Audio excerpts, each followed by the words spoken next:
Welcome, Nepal. Namaste. And India. Now ladies, how are you feeling today? All good. Have you received any tips from your fellow contestants? Yes, we have. Our roommates have been telling it was a really good experience and it's really fun. So I'm really looking forward to see how it goes. Anyone else? Tips from roommates or tips from team members? So let's begin by meeting our first contestant. She is Nepal. I was born in a small town, tucked between the gorgeous mountains of the Himalayas and the lush jungles of the Tarai. Despite being an average kid throughout my early life, I grew up to become the most hardworking student. I went on to study at the most prestigious engineering college in Nepal and graduated to become an architect as a college topper. However, 2018 was the year that took a turn in my life. I decided to take a challenge contrary to what was expected of me, a decision to participate in a beauty pageant.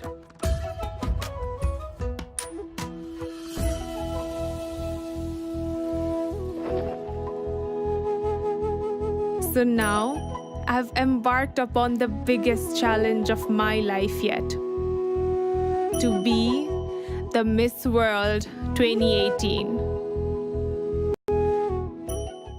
Contestant of Group 12 comes from India. Vanakkam. My name is Anukreethy Vas and I come from a land that is the home to a great diversity of cultures, languages, religions and beliefs, India.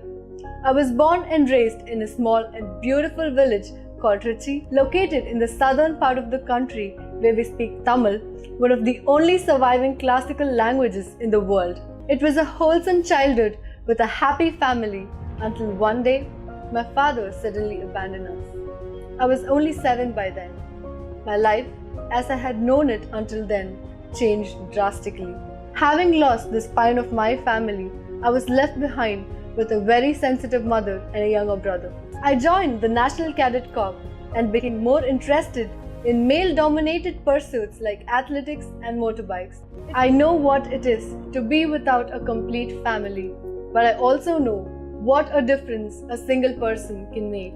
I am Anukreethy Vas, Miss India World 2018. I'm truly honored to share my life story and represent my country in Miss World in Sanya. At the start of your video, you referred to yourself as an average student. What did you mean by this? So you know, Frankie, how kids, ever since their childhood, they have an interest in sports or art, or they're just good at maths. But I was one of those kids who was extremely mediocre at whatever she did, and I always grew up believing that I did not have any natural talent. So that's what I meant when I said that I was just an average kid. But as I grew up, I realized that hard work could always beat talent. And you know, right now I'm still the same average kid, but I believe that with hard work and dedication, I can be whoever I want to be. What would you say to kids or parents who believe that they are average students or their children are average students? What would you tell them? You know, I'd like to believe that natural talent is just a myth, because I was an average kid, like I said. So I'd like to tell them, please let your children know that if they put their heart and their passion into anything, they can achieve anything that they want to achieve in life. Great. Thank you so much, Nepal. No worries. India, how has growing up without a father made you who you are today? Everything that I'm today is only through what I've learned from my life experiences, my mistakes, and the circumstances life has put me through.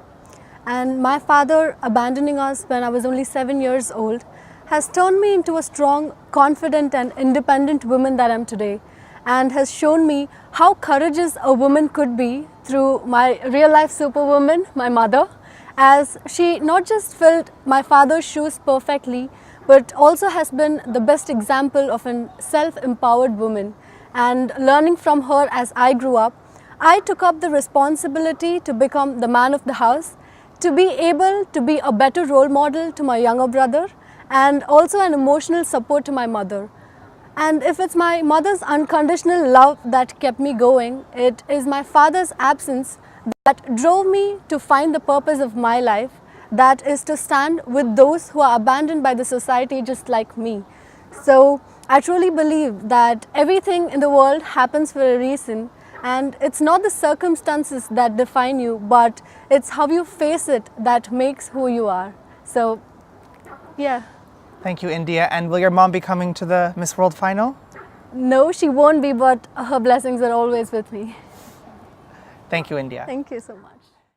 And Nepal, what is the biggest problem faced by your country and how would you solve it? Unemployment has been one of the biggest challenges that we've been facing as a country, as a lot of youth are migrating to foreign countries for job opportunities. So I believe that creating more jobs through tourism, which happens to be one of our biggest strengths as a country, is a way to go about it. I would like to promote to the world that Nepal is a country of diverse culture, ethnicity, and religions, traditions, and we are just people who love celebrations, we love festivals, and I'd like to welcome the world to Nepal with big bright smiles. Thank you, Nepal, and thank you everyone. Who is someone from your country that inspires you? In addition to the two strong pillars of my life, my mother and my grandmother, I have been truly inspired by our former president, who is also known as the Missile Man of India, Dr. APJ Abdul Kalam, who I deeply revere to as a father figure, and his story from being a small town boy who is a newspaper vendor to having an invention on his own name has always given me hopes in life. And his quote that states, "A dream is not something that you see when you're sleeping, but it's something that does not let you sleep," has always been my reason to never give up in life. So it would definitely be him. Thank you.